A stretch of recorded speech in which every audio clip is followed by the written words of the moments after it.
Good morning. Come on. Good morning. Thank you. I'm Beth Clark, APPA's Vice President for Professional Development, and welcome to the second day of the APPA 2019 Annual Meeting and Exhibition. I trust you enjoyed last night's awards reception? Yes? Come on. It really is a wonderful event where we honor and congratulate our colleagues and peers, all of whom bring so much to the APPA organization and to our profession.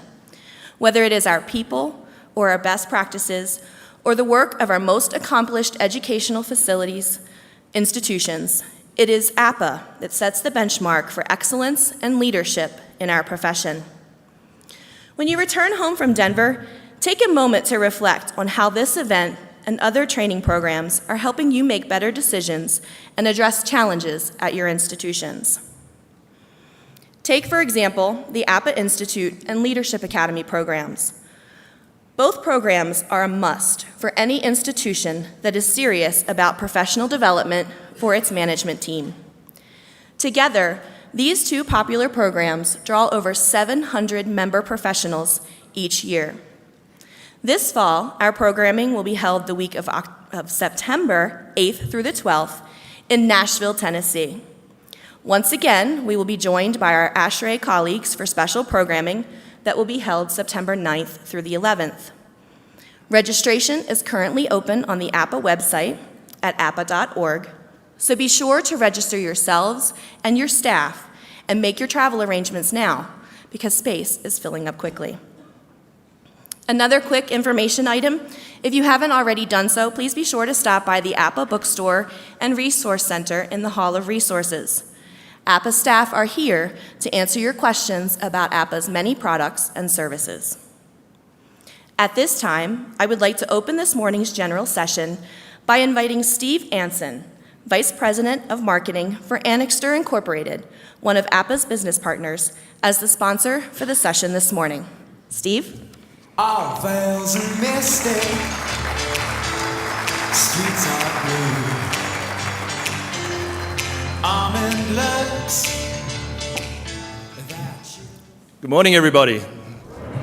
So for those of you who attended on Sunday night, we had an opening reception, which was really around the journey of what campuses are going through. And we had this theme with pilots, and we gave you a boarding pass. And speaking here with Lander down the front, Lander Medlin, we're really proud to be on this journey with APPA. This is our third year, and we're really enjoying the change that you guys are experiencing on your campus.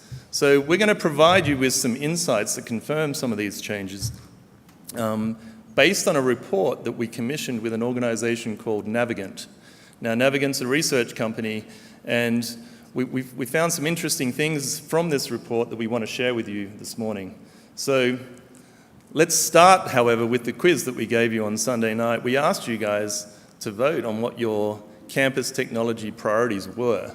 And interesting results as we looked at that, it was mixed, right? And it wasn't just about technology from an IT perspective, there was other aspects that relate to what you're trying to do in your facilities.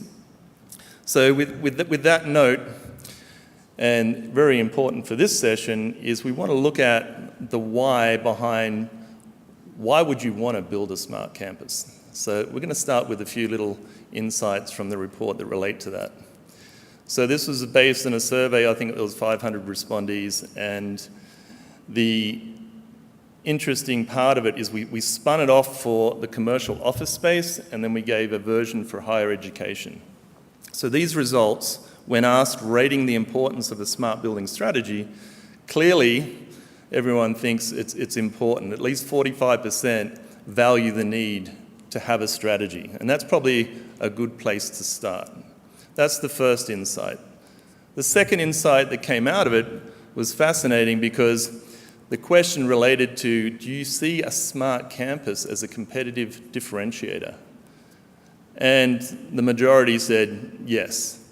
And why that's interesting from two sides of the coin here is that because of the education facility itself, recruiting students and the need to recruit students, and the fact that Lander shared with us earlier this week was that there's going to be a shrinkage perhaps in the number of students that are available to attend higher education, up to 20%, I understand.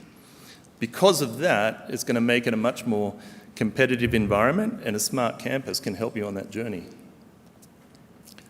The next question related to barriers, as in the why not. Why should I do this? What are the barriers, and why cannot I achieve this? And in this response, we're seeing quite a mixed set of answers. It wasn't just about cost, there were other reasons. And there was very little agreement. And perhaps the reasoning there, it was depending on who you were asking. Everyone's got these different priorities and strategies. Next question related to what is the driver for where the money comes from, the investment? And it did come down to the operational side of the house, which you guys are responsible for. So 58% showed interest that it was about operational improvement. But the other interesting thing about this point is that if you did that, you can achieve your secondary objectives. So they sort of dovetail together. Last question related to the perception of smart buildings and which industry really carries that forward. And recently we attended the Intelligent Building Conference for the commercial one, the one that's leading down there. But higher ed's in number 3, and I'll challenge you guys, maybe it can be number 1 very easily with the right approach. So we did a lot around the why. How do we get this stuff done? Maybe take stock of what you've got, look at the performance, and assess the risks. And that belongs to everybody. How does it benefit the tenants? And are you prepared for it? We'd like to help you with that journey. We'd like to share this report with you if you come to our booth. And maybe a question, how can you create a following in your campus to drive this requirement? So to better explain that, I'm very proud to introduce you to David Mead, who is going to clarify a bit more about the why, the what, and the how. Thank you.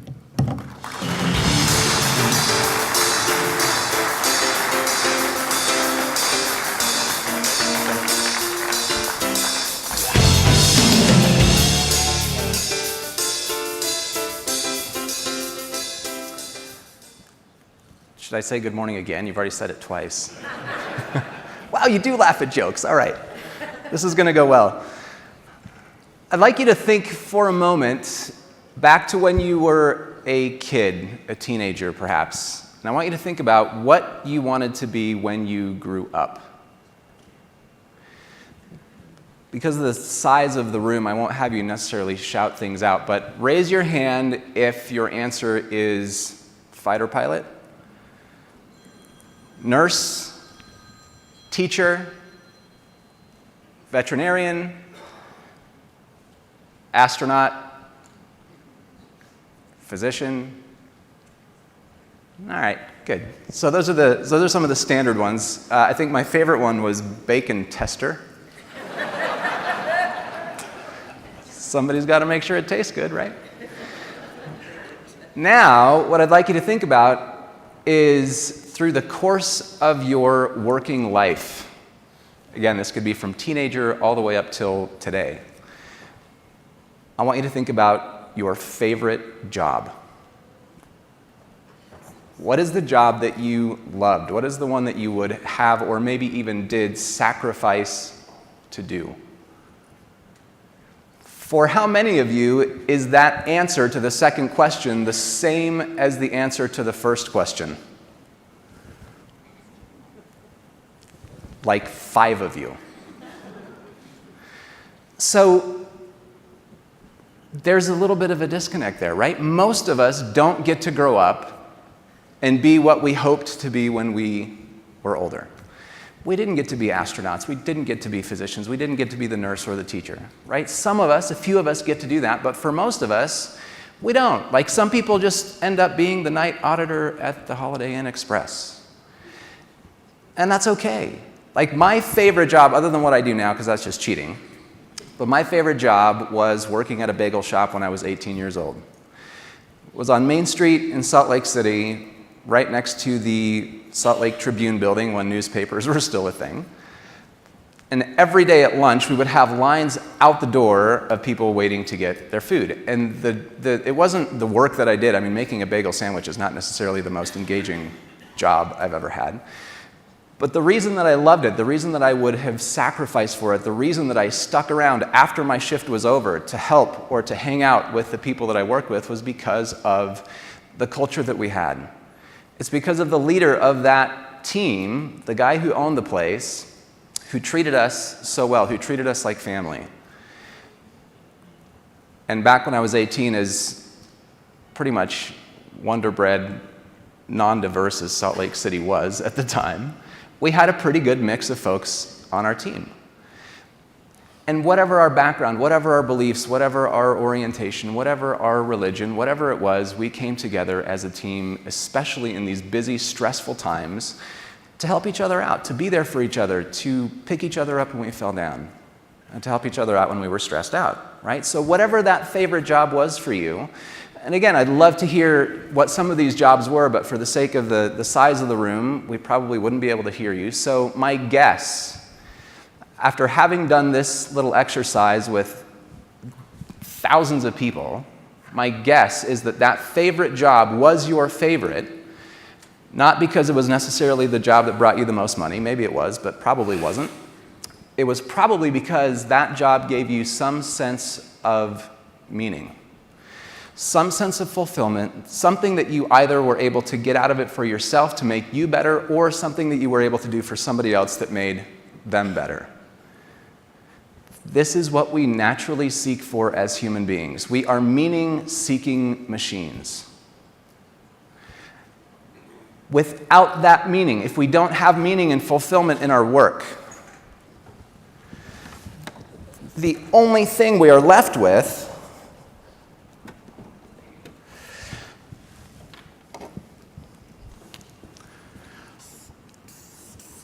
is results. We put a lot of time, a lot of energy, and a lot of focus around results, numbers, metrics, percentages. That's okay, because those numbers, those metrics are important. Those are the things that allow us to see that we're making progress. They're the yardstick that see that we're moving toward the goals that we have.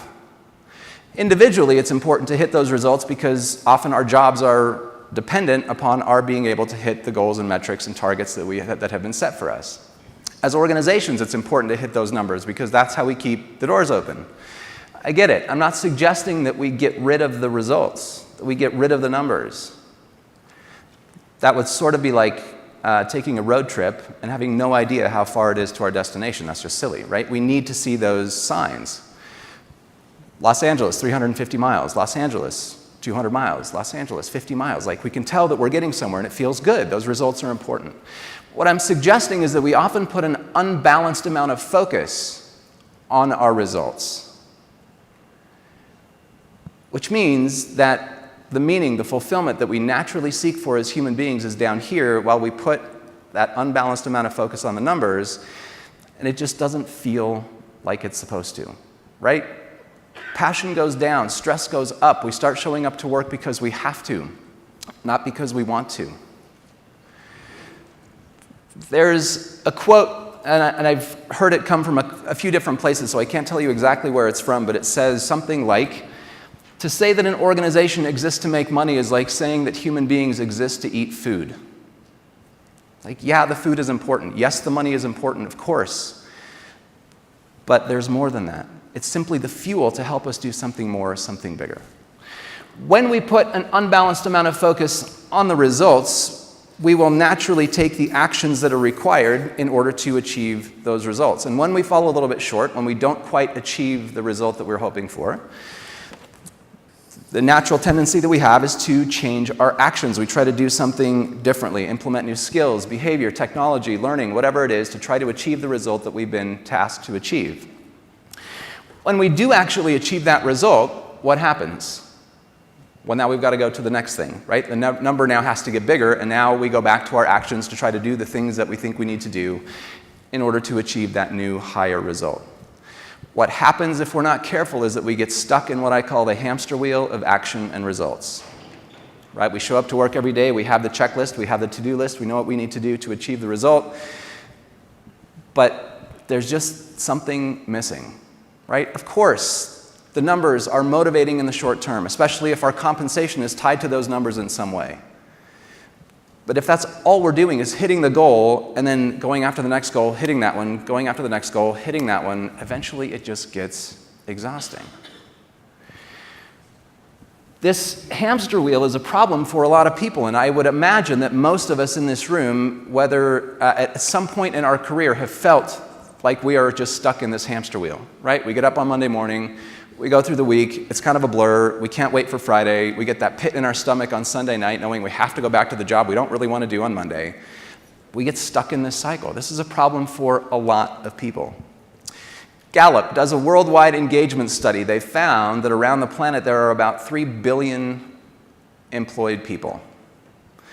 And of those 3 billion people, there is a percentage of people who fall into one of two categories, either disengaged or actively disengaged.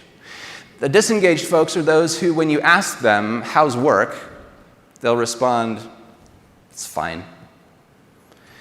The actively disengaged folks are those who, when their feet hit the floor in the morning, their day actually gets worse because they have to go to work. What percentage of that 3 billion people do you think fall into those two categories? Yell out some numbers. Let's start optimistic, shall we? 80. What else? 30. I love you, Leander. Thank you. 30. Anybody else? 75. We're back up to where we don't want to be. It's 87%. Right? 87% of our human family would just as soon drive their car into an irrigation ditch as go to work in the morning. This sucks. This is not the way it's supposed to be. And we sit in here and we laugh about it, and some of us are kind of like, ha, ha, ha, that's me. Right? Statistically speaking, if we have 500-600 people in here, 13% of you, do some quick math, what is that, 85, 90 people, love what they do, everybody else hates it. This is not the way it was meant to be. I mean, if you think about it, how many of us, when we graduated high school or university and got into the job market, dreamed of doing a job that we couldn't stand to do every day? None of us, right?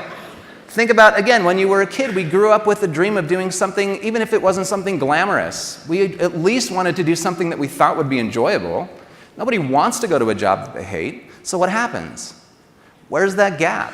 Well, we graduate, again, from high school, university, we get into the job market, and we get hit with this reality that is not what we hoped it would be. And we think, whoa, this is not what I was expecting. Over time, if we're not careful, we just sort of start to accept it, and we say, well, I guess this is just what it means to have a job. Necessary evil, got to pay the bills. Then, as we advance in our careers, we have this mindset, and we pass that along to the new crop of folks coming in, and we hit them in the face with it just like we were hit in the face with it when we started. It doesn't have to be this way, right? There is a way to get out of this hamster wheel. What we have to do is simply take a step back and recognize what it is that gets us to fall into it to begin with, which is our perceptions. The things that we believe, the core values that we have, the lens through which we see the world, all of these perceptions, these assumptions, these beliefs dictate the actions that we take and therefore the results that we get. The results will always be the results, and again, I'm not suggesting that we get rid of those. What I'm suggesting is that we, instead of just looking at the numbers, the metrics, the percentages, what if we built into the results that we are going for a sense of meaning and fulfillment in the work that we do? My goal here today is not to give you actions that will make you do your job better, because I have no idea how to do your job. I just thank you for doing it. My goal is to help to shift your perception, maybe expand your perception a little bit.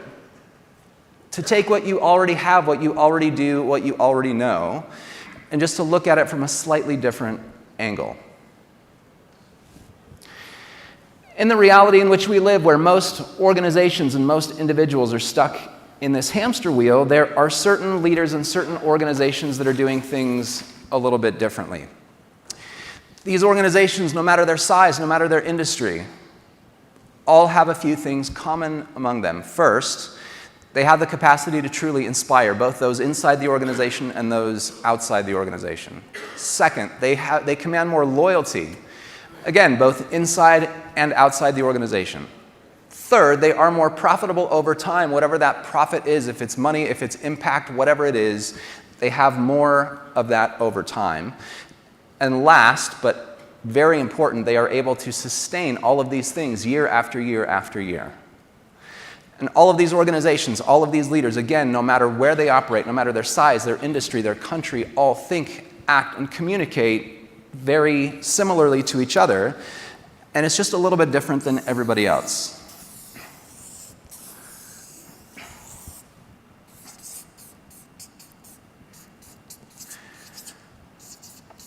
This simple little model called the Golden Circle was discovered by my friend and colleague Simon Sinek about 13 years ago, and it simply helps to explain what it is that sets these organizations and these leaders apart. It's just a simple bullseye with 3 words: why, how, and what. Can we get the camera on the flip chart, please? Thank you very much. The basic premise is that every organization and even our own careers operate on these 3 levels: what we do, how we do it, and why we do it. The what is easy. This represents our products, our services, the title that we hold, the role that we play. Everybody knows what they do. Some know how they do what they do, which means how are you different or special? How do you set yourself apart from somebody else who's doing about the same thing that you're doing?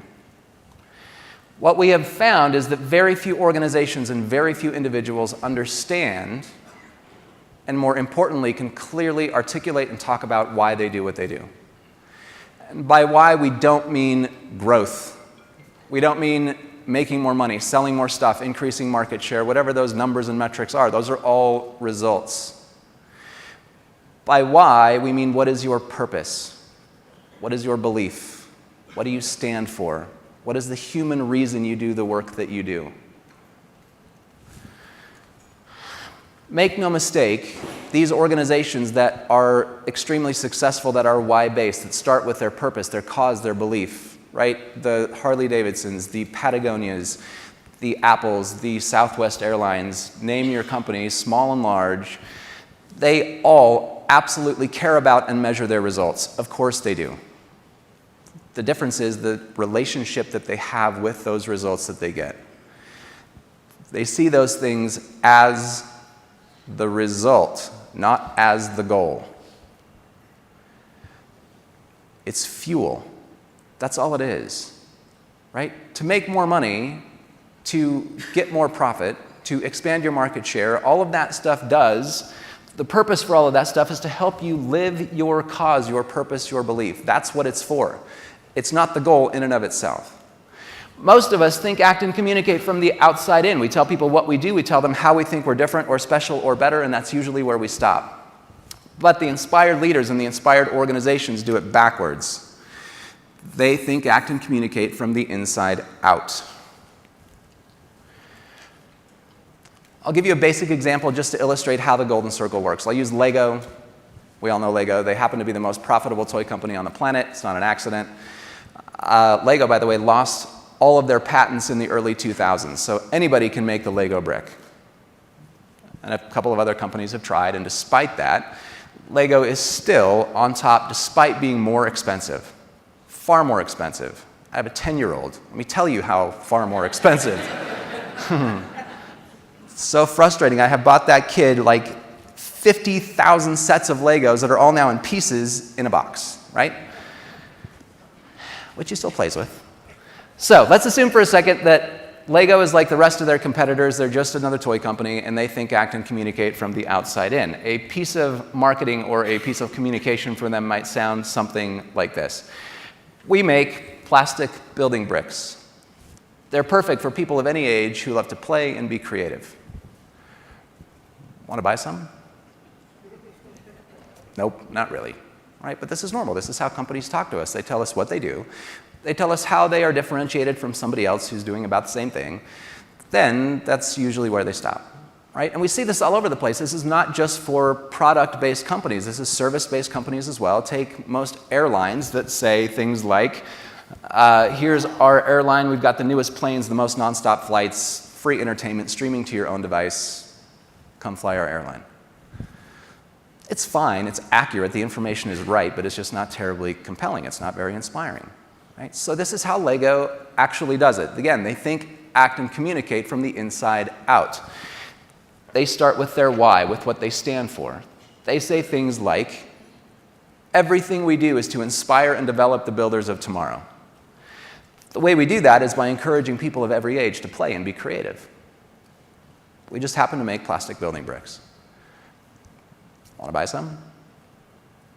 It's a little different. It's a little more compelling. It's a little more interesting. Right? Now you'll notice that in both scenarios, both outside in and inside out, the what and the how are exactly the same. When you talk about what you do or how you do it, the language that you use doesn't necessarily have to change. But when you start with your why, you give context and meaning to what you do and how you do it. And all of a sudden, you will begin to find that other people who share common values and beliefs will be eerily attracted to you, right? Now, you may not be inspired by Lego's why. You may not be inspired by Patagonia's why, or Apple's why, or Trader Joe's why, or any of these companies that I might use as an example. So think of your own, right? Is there a certain company or organization that you are loyal to, that you would willingly pay more money for their product, that you would drive further to see them, that you would put up with some personal sacrifice or inconvenience to do business with or to support this organization? If so, it is because the reason that we are attracted to those organizations is not because of what they sell. We might like their product, but it's because their organization represents our values and beliefs. That's why we are loyal to them. We all have those examples for ourselves. When we connect on this level, we begin to surround ourselves with people who share common values and beliefs. And as human beings, this is very important because we are social as a species. We like to surround ourselves with other people who share common values and beliefs. It's naturally how we operate, right? Think of your life outside of work. If you're the member of a club, a team, a congregation, an association, some group where you voluntarily give your time, your energy, your resources, maybe you even paid to be a part of the group. Why do you do that? Because we like to be around other people who share common values and beliefs. They don't have to be exactly like us, but we like to be around other people who we trust, who we know, who share something in common. For example, again, anybody from Denver-ish? Okay, a few of you. Are you friends with everybody in Denver? No, of course not. Right? But when you're in Miami and you meet somebody else from Denver, you're like, hey, no way, I'm from Denver. And like instantly you're best friends. And that's weird because you would not say hello to that person on the street in Denver, right? The reason that we do that is because when we are in environments where we don't feel like we belong, we naturally seek out other people who share common values and beliefs, right? If you were outside walking around Denver with your name tag on and you saw somebody else with a conference name tag on across the street, you'd be like, hey, right? That's weird, right? But we look for those things that tie us together, right? We look for those common bonds, and this is what the why provides. When we simply define ourselves by what we do, it's not terribly inspiring, right? And it also pigeonholes us into doing that one thing. For example, when I say the word or the brand name Colgate, what immediately comes to mind? Toothpaste, not frozen dinners. Because in 1982, they tried a line of frozen dinners. Gross. That is the last place our mind goes when we think Colgate, right? Frito-Lay, about the same time, tried lemonade. Nuh-uh. Right? When we define ourselves by what we do, if we try to do anything else, it just doesn't feel right, doesn't seem like it makes sense. When we define ourselves by why we do what we do, which is beyond our products and services, we can do whatever we want to bring that cause or purpose to life. A great example of this is the Virgin Companies. Richard Branson has, I don't know how many hundreds of companies. He has been into everything, right? Hotels, space tourism, mobile phones, soft drinks, banking, fitness, airlines, obviously, right? You look at all of these varying different whats and you think like, dude, pick one, like figure it out. The thing is he has figured it out. All of those organizations center around his individual why, which is about making a positive impact in the lives of millions of people through business. How he does that is through a sense of fun and adventure. So every Virgin brand feels similar. When you walk into a Virgin plane or you walk into a Virgin hotel or a Virgin fitness center, it all sort of has the same general feeling. It all stems from here, and he is bringing his why to life through different, varied, varying whats. That's the key. This goes far beyond your products or services. This is, again, about the human reason that you do the work that you do. The really cool thing about this is it's not just some nice theory. It's actually all based in our biology. If you take a cross-section of the human brain and map it to the golden circle, it matches perfectly. The outer section of the brain that corresponds with the what level of the golden circle is called the neocortex. This is the part of the brain that's responsible for our intellect, our rational thought, our ability to process facts and figures and data and spreadsheets and features and benefits and all that logical stuff. And it also controls our language. The center of the brain that corresponds with why and how is called the limbic system, and the limbic system is responsible for feelings. It drives all decision-making, all behavior, but it has no capacity for language. This is the reason emotional stuff is difficult to talk about. Emotional questions are difficult to answer. So if you were to ask me, David, why do you love your wife? I don't know. I just do. You're like, good, 13 years of marriage and that's the best you can come up with. Well done. Write that on your anniversary card. Of course you know, you married her. Why do you love your wife? Okay, she's fun, she's smart, she's beautiful, she's super forgiving. We spend tons of time together. She's really talented. She's like my best friend. Sounds like a really nice golden retriever.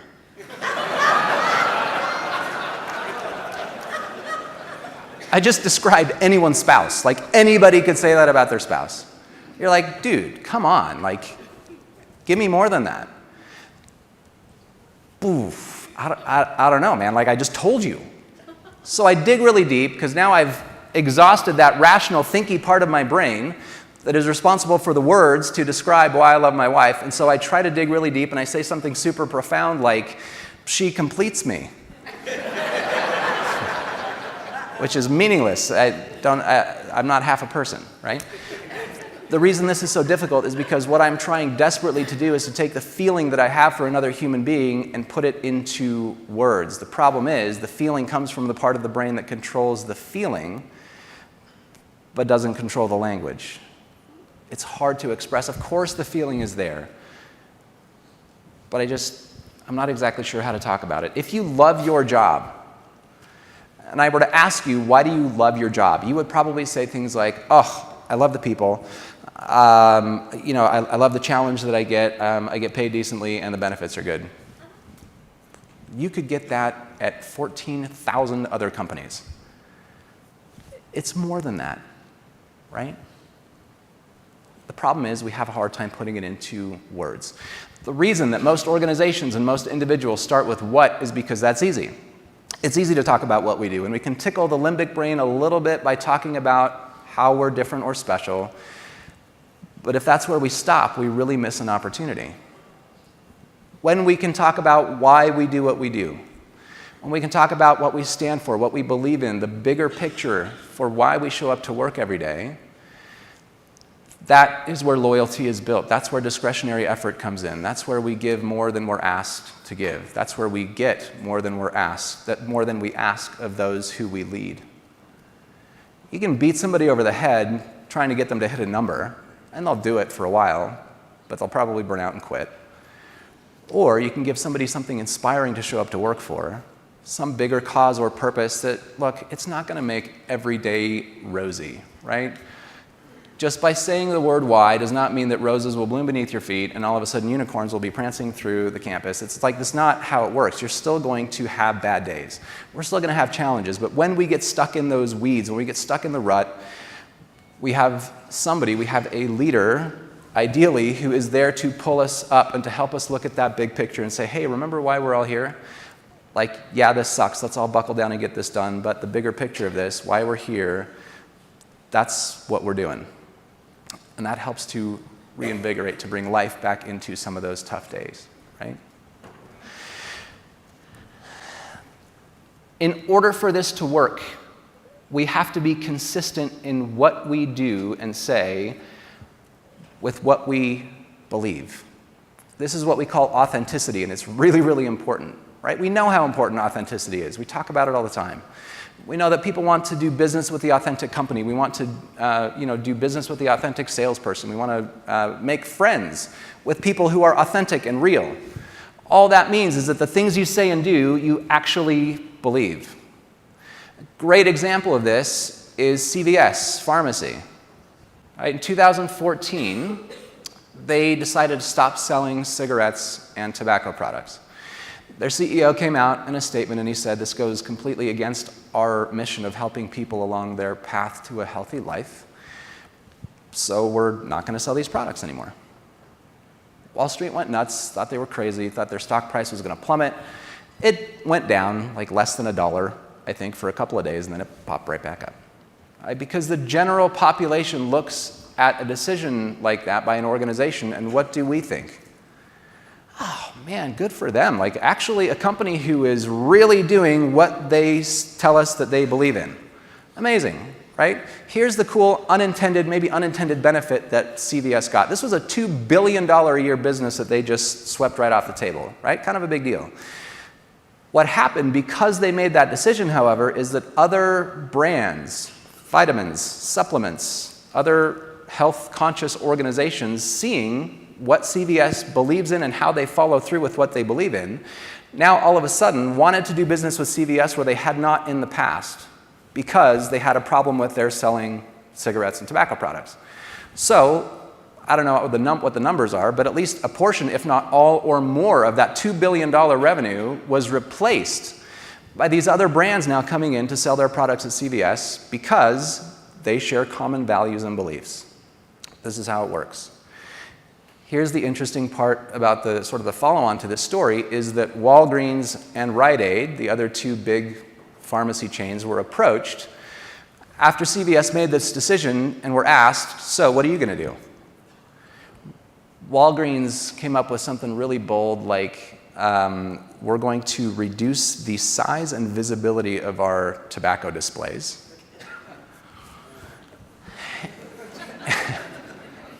And Rite Aid said something to the effect of, we sell a variety of products that are legal to be sold by federal, state, and local laws. Good one. All three of those companies basically have the exact same mission statement if you read them. We trust CVS because they're actually saying and doing the things they tell us they believe. Right? When I'm out traveling and I have to go pick up some stuff from a pharmacy, snacks or whatever, if there's a Walgreens here and a CVS a half a mile down the road, I will go to the CVS. Because I would rather support an organization that stands for what they believe in and, more importantly, stands for what I believe in. Because these organizations are reflections of who we are. That's why we're drawn to these organizations. They help us to live our why. They help us to stay in line with who we believe we are and who we want to be. Right? It says something about us. Having this why, this inspiring purpose, is great. Right? It inspires us, it gets us fired up, it brings people together, gives people a common cause or purpose. But if that's where you stop, it's not enough. You can't just slap it on the wall and hope that everything's going to change. We have to create an environment in which we talk about it, we actually live it, we look at it through our policies, our procedures, our habits, our leadership, our hiring. All of these things have to be part of the environment that support this why.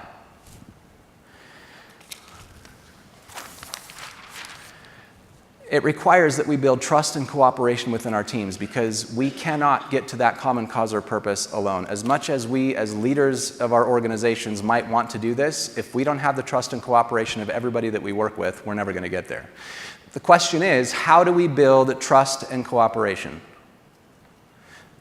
Because trust and cooperation are feelings. It's not a checklist, right? Just because I do all the things I tell you I'm going to do does not mean that you'll trust me. It just means I'm reliable.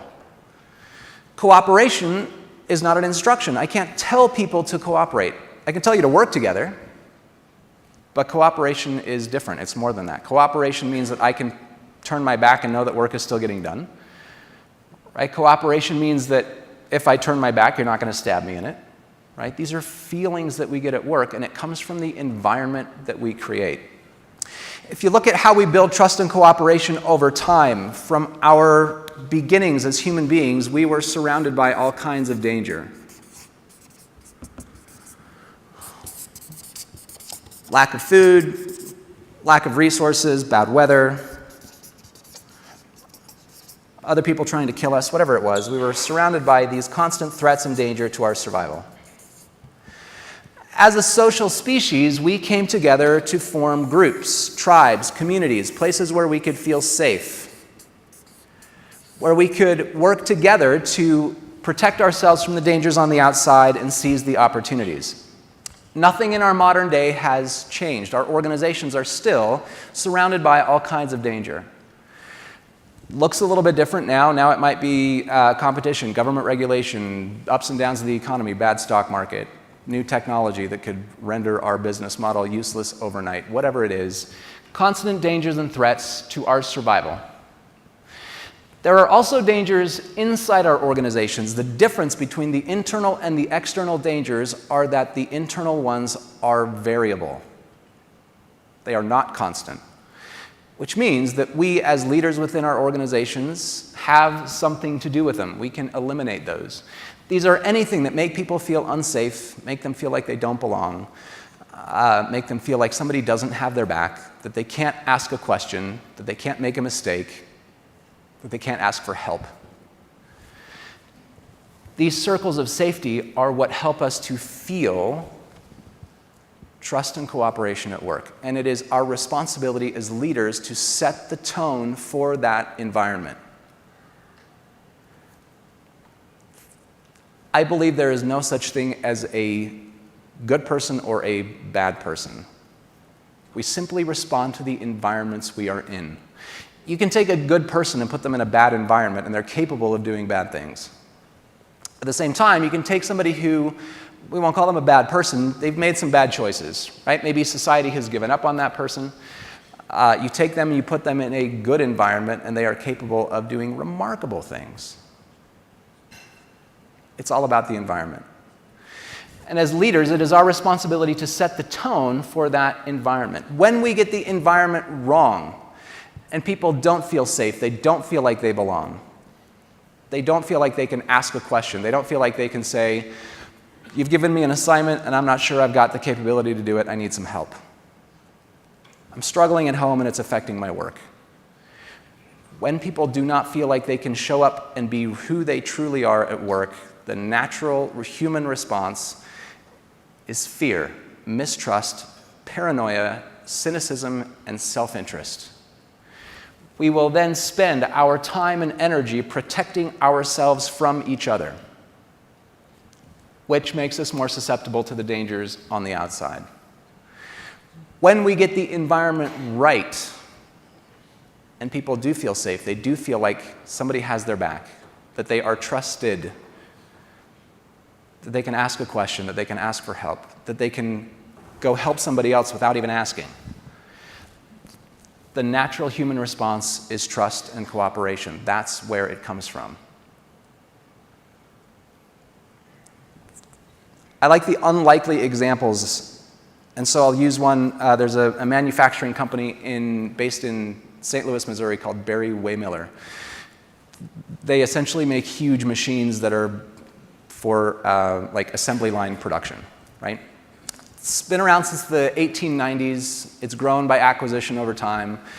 It's currently a combination of about 80 companies all over the world, 7,000 employees, $4 billion company, pretty good-sized organization. Bob Chapman, who is the CEO of that company, took over the company from his dad in the 1970s, ran it just as most companies are run, focused on numbers, metrics, units sold. People were numbers on a spreadsheet to be managed, and the company was doing okay.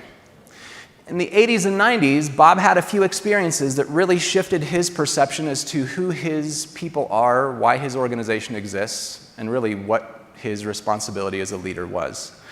I'll give you one of those experiences just to give you a sense of what was going through Bob's mind. His friend's daughter was getting married, and he was invited to the wedding. So as many traditional Western weddings are set up, chairs on the left, chairs on the right, aisle down the middle. And as the father of the bride walked his daughter to the front of the room, he presented his daughter to the groom and said something awkward about like how he and his wife were now giving their daughter away to her husband. At that moment, a light switch went off in Bob's mind because he realized that this father was essentially giving his daughter, who he had spent her entire life, he and his wife, loving her, caring for her, protecting her, and now that responsibility was shifting to somebody else. Like, that's a tough transition to make. And Bob realized this is exactly what's happening in my own organization. Parents are essentially sending me their precious sons and daughters and saying, Bob, here is my precious son or daughter who I love. I'm giving that responsibility to you. Please take care of them with as much love and care and consideration as we have tried to do. This is the part, if it weren't for the bright lights, I could see your eyes and you would be rolling them. You'd be like, what a bunch of hippy-dippy baloney. Right? But think about it. I mean, if you have a child of your own or a grandchild or a niece or nephew or some child in your life that you care about, how would you want their supervisor, their boss, their CEO to think about them? So Bob began to make some changes within the organization to help everybody feel like they were part of the group, like they were cared for, like they truly were a human being instead of a number. He wrote a whole book about it. It's called Everybody Matters. It tells the whole story of Barry Waymiller and this shortened experience that I'm going to tell you. But things started to change a little bit, and everything was going pretty well until 2008. We all know what happened. Barry Waymiller was also hit very hard with the financial crisis. One specific division within their company that makes especially large machines, these are machines that take about 8 months to put together. It takes about 2 years to get a new order to come in for one of these machines. That division lost 40% of their new machine orders overnight.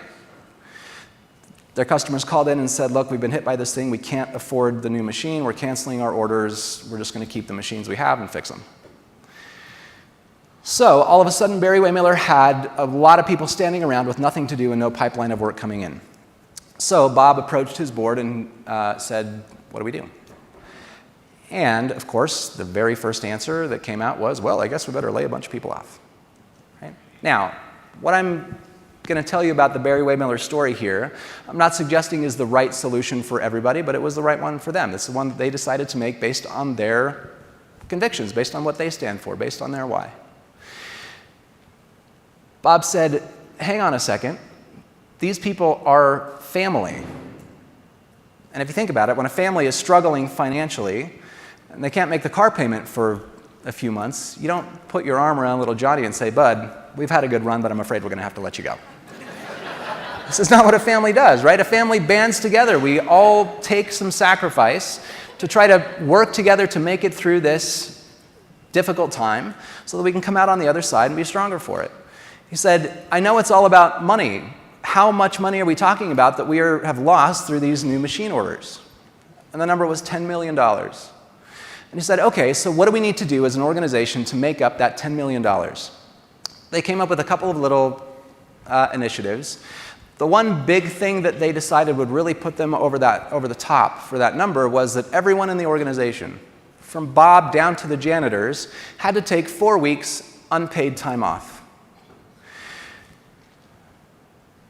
Bob made a little video for the company. that explained what they were going to do. And basically the message of the video was, it's better that all of us should suffer a little than for any of us to suffer a lot. We're all going to band together as an organization to help this struggling division so that people can keep their jobs. This is a temporary problem. We're going to need them again. Things are going to pick back up. The response to that video was overwhelmingly positive. Morale went up. Loyalty went up. Productivity went up. People were actually showing up on their 4 weeks unpaid leave to try to work to support the company that had created this circle of safety for them. When people know that they are safe themselves, amazing things happen.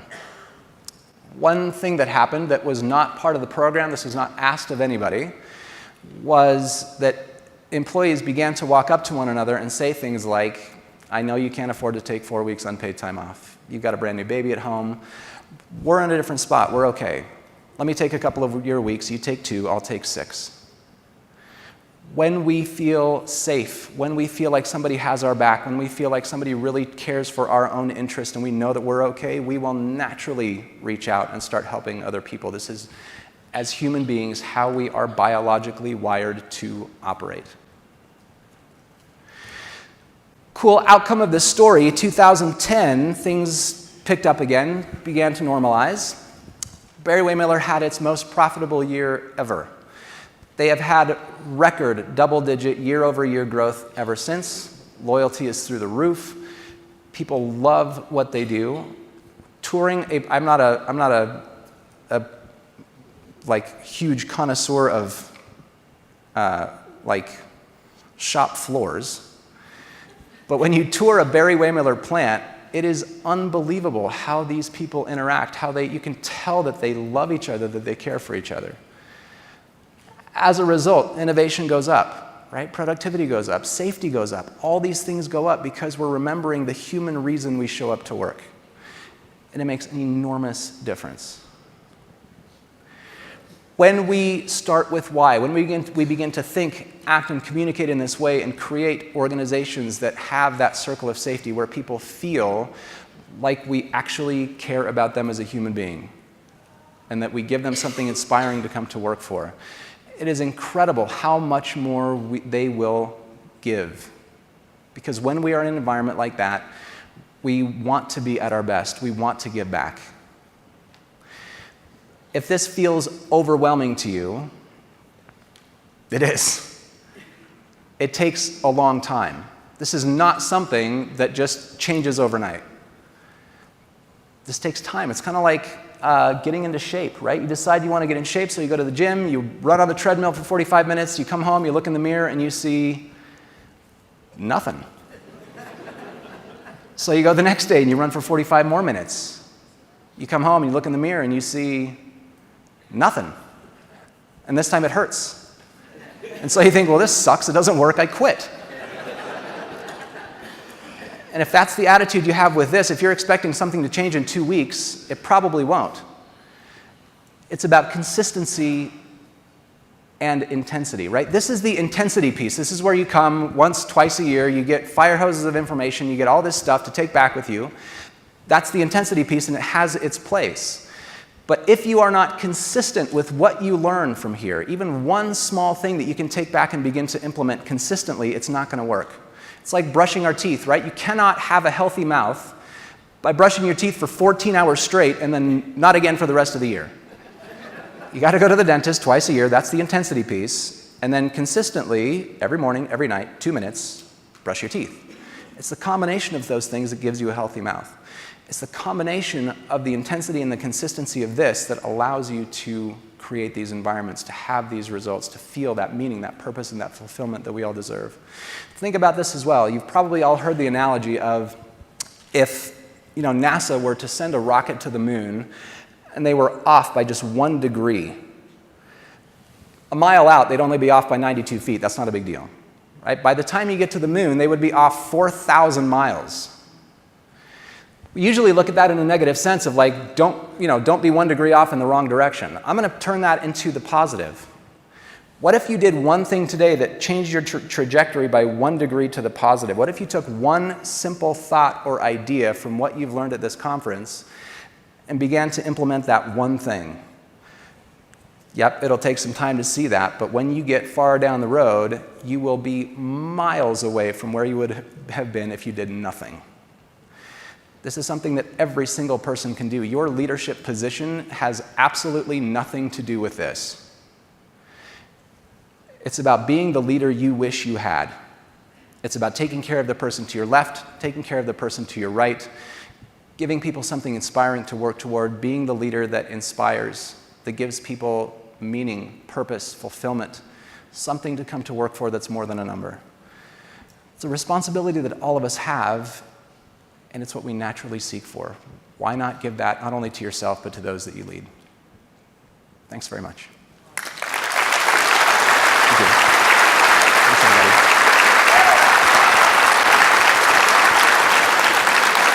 Thank you. Ladies and gentlemen, please welcome back Beth Clark.